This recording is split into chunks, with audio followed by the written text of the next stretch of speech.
So in the last episode, we left off here where we're talking about the global illumination solver, and left off where we didn't talk about the differences of those kind of settings over here. So basically what we can change here is we can change the renderer, the Corona renderer, from an biased to an unbiased renderer. And what's a biased and what's an unbiased renderer? We have to switch back here to the presentation to talk about the difference. So basically a biased renderer means that we do a pre-calculation before we start the actual renderer or the actual rendering of the scene. We do this to have some kind of pre-knowledge of the scene and especially about the light distribution in our scene.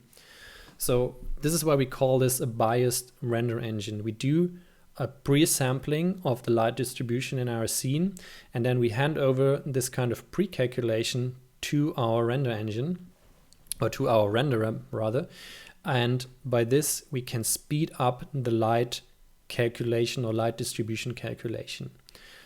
So this kind of process is called sampling, and the higher we turn up the settings for this kind of sampling, the more accurate it will be, but the downside would be that the render times would be a little bit longer.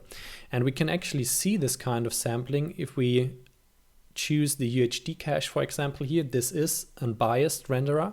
So we do the pre-calculation, and let's see if this kind of scene is enough to illustrate this kind of behavior. So you have to click on the render. You don't use the interactive renderer in order to get this kind of pre-calculation. We have to render this, and you will kind of see at the start, it's very short in this kind of scene, where this kind of pre-calculation happens. So let's do this again. You see for a very short time you saw this computing GI, and this is what the pre-calculation does. And let me find a scene where we actually have a bit more things to render. Okay, so I found a scene where we can actually see the pre-calculation a little bit. And let me pull up the renderer here. And this is now put to UHD cache. And I just, so that we see that a little bit longer, I put the GI UHD cache preset to animation flicker free. So the pre-calculation actually takes a little bit longer to render, so just that you can see it. So as soon as I hit render, the scene will load up, and then this green thing you just saw for a second there, this is the pre-calculation of the light distribution. So as you can see, it's really fast, but it will help us in calculating the image. So if I would then switch to the path tracing algorithm, which is an unbiased approach, and I hit the rendering or the render button, you can see we don't have this kind of pre-calculation, and the rendering will just start by itself. Now, if we have a look at the unbiased approach in comparison, then this is more like a brute force approach.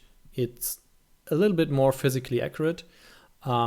And basically an unbiased renderer could just render forever and just improving the result frame by frame or step by step. So each render pass basically improves the accuracy of the image. It's also true for the UHD cache, because after the biased pre-calculation takes place, it kind of refines the image from there on also even further. But in this way you kind of get the understanding of what the difference is. So the advantage basically of the unbiased approach is that it's more accurate, it's more physically accurate, it can give you a better result, but it basically takes a little bit longer to render. So that's the main difference. Also, a downside for the biased approach could be that you get some artifacts in your rendering due to the sampling process. Some errors will be calculated, which could then also end up in your final rendering. But with Corona renderer, I hardly noticed any of this. So in any case, if you come to the the problem that you get some artifacts in your rendering, you might want to switch to the path tracer and see if this kind of thing resolves.